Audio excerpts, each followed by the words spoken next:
Saya pun dapat sahur tu, saya dapat sembahyang mesti bangun balik. Saya keluar, saya kemaskan mana yang kena-kena tu saya naik-naik tengok air hujan lebat aja. Kan memang kita tak sempat nak selamatkan.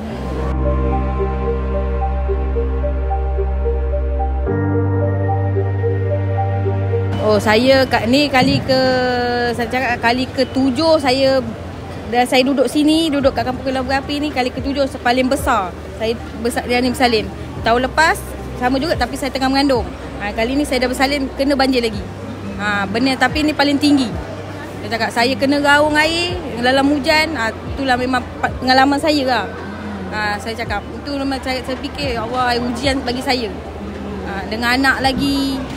Dengan anak yang belum kecil-kecil ada lagi.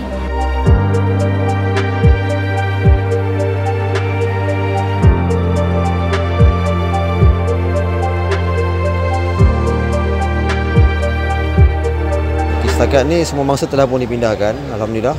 Ada yang dah keluar sendiri daripada kediaman masing-masing awal pagi tadi. Dan buat masa ni di keempat-empat PPS semua mangsa dah pun berada di PPS.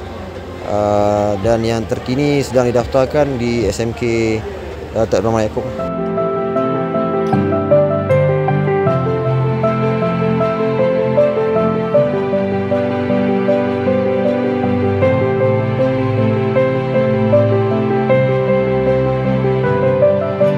Jaminan kerajaan negeri adalah kita memang macam saya sendiri telah diarahkan oleh Yang Amat Berhormat Ketua Menteri supaya pastikan semua tindakan diambil dengan segera.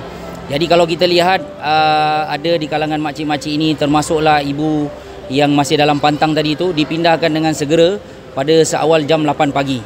Air mula naik dalam pukul 6 lebih nak dekat pukul 7 sebegitu. Memang betul-betul sebelum waktu sahur dan sebagainya.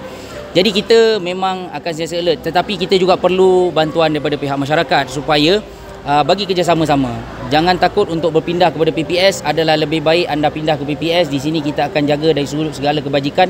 Apa yang kurang semua adun kawasan masing-masing ada dan mereka juga saya yakin akan datang lawat ziarah semua mangsa. Kalau kurang dari sudut makanan, tidak ada sahur dan sebagainya. Tetapi setakat apa yang kita lihat tadi, makanan telah pun disediakan untuk mereka yang mungkin ada anak-anak yang tidak berpuasa, dan untuk juadah berbuka puasa juga kita akan siapkan.